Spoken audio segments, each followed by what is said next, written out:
Telugu digital media network లో political కేటగిరీలో #1 కేవలం 72 గంటల్లో 1,50,00,000 వ్యూస్ పైగా పాపులర్ టీవీ నెట్వర్క్. సార్వత్రిక ఎన్నికలతో పాటు ఏపీ అసెంబ్లీకి ఎన్నికలు జరిగాయి. పోలింగ్ జరిగింది. కానీ తెలంగాణ కంటే ఏపీలో పరిస్థితి నివురుగప్పిన నిప్పులా మారింది. భారీగా హింస చెలరేగింది. పోలింగ్ ముగిసిన 2 రోజుల వరకు కొనసాగింది. దీంతోనే అర్థమవుతోంది ఏ స్థాయిలో ఫైట్ జరిగిందో. అందుకే ఏపీ ఫలితాల పట్ల అంతటా ఉత్కంఠ నెలకొంది. దీంతో బెట్టింగులు కూడా భారీ స్థాయిలో జరుగుతున్నాయి. భారీగా బెట్టింగ్ ముఠాలు ప్రవేశించినట్లు ప్రచారం జరుగుతోంది. వైసీపీ మరొకసారి అధికారంలోకి వస్తుందా? టీడీపీ కూటమి అధికారాన్ని దక్కించుకుంటుందా? ఏ పార్టీకి ఎన్ని సీట్లు వస్తాయి? ఎవరు గెలుస్తారు? ఎంత మెజారిటీ వస్తుంది అన్న అంశాల చుట్టూ బెట్టింగ్ తిరుగుతున్నట్లు తెలుస్తోంది. ఈ కోట్లలో ఈ బెట్టింగులు సాగుతున్నట్లు సమాచారం. లక్షకు 5 లక్షలు చొప్పున బెట్టింగ్ జరుగుతూ ఉండడం విశేషం. ప్రధానంగా ఏపీలో పిఠాపురం పైనే అందరి ఫోకస్ ఉంది. గత ఎన్నికల్లో పవన్ 2 చోట్ల పోటీ చేసి ఓడిపోయారు.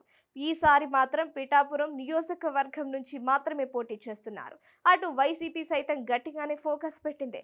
ఇందుకే ఇప్పుడు పిఠాపురం చుట్టూ బెట్టింగ్ జోరుగా సాగుతున్నట్లు సమాచారం. పవన్ గెలుస్తాడా లేదా అన్న దానిపై జోరుగా పందాలు కొనసాగుతున్నాయి. పవన్ తరువాత లోకేష్ పైనే ఎక్కువగా బెట్టింగ్ సాగుతూ ఉండడం విశేషం. మంగళగిరి నుంచి పోటీ చేసిన లోకేష్ గత ఎన్నికల్లో ఓడిపోయాడు. ఎన్నికల్లో మరొకసారి పోటీ చేస్తున్నాడు. ఇక్కడ సైతం వైసీపీ పట్టు బిగించాలని ప్రయత్నించింది. అందుకే ఇక్కడ సైతం భారీ స్థాయిలో బెట్టింగ్ జరుగుతున్నట్లు సమాచారం. వై నాట్ కుప్పం అని వైసీపీ సౌండ్ చేస్తోంది. కుప్పంలో చంద్రబాబును ఎలాగైనా ఓడిస్తామని శపథం చేసింది. దీంతో అందరి చూపు కుప్పం వైపు పడింది. వైసీపీ పెద్ద ఎత్తున ప్రచారం చేయడంతో రాజకీయంగా కుప్పం హాట్ టాపిక్ గా మారింది. అందుకే అక్కడ చంద్రబాబు గెలుస్తాడా లేదా అని ఎక్కువ మంది బెట్టింగ్ కాస్తున్నారు. చంద్రబాబుకు మెజారిటీ తగ్గుతుందా లేదా అన్న అంశంపై కూడా పందాలు కొనసాగుతున్నాయి. చంద్రబాబు గెలుపు ఓటములపై కాకుండా మెజారిటీ పైనే ఎక్కువ శాతం బెట్టింగ్ జరుగుతూ ఉండడం విశేషం.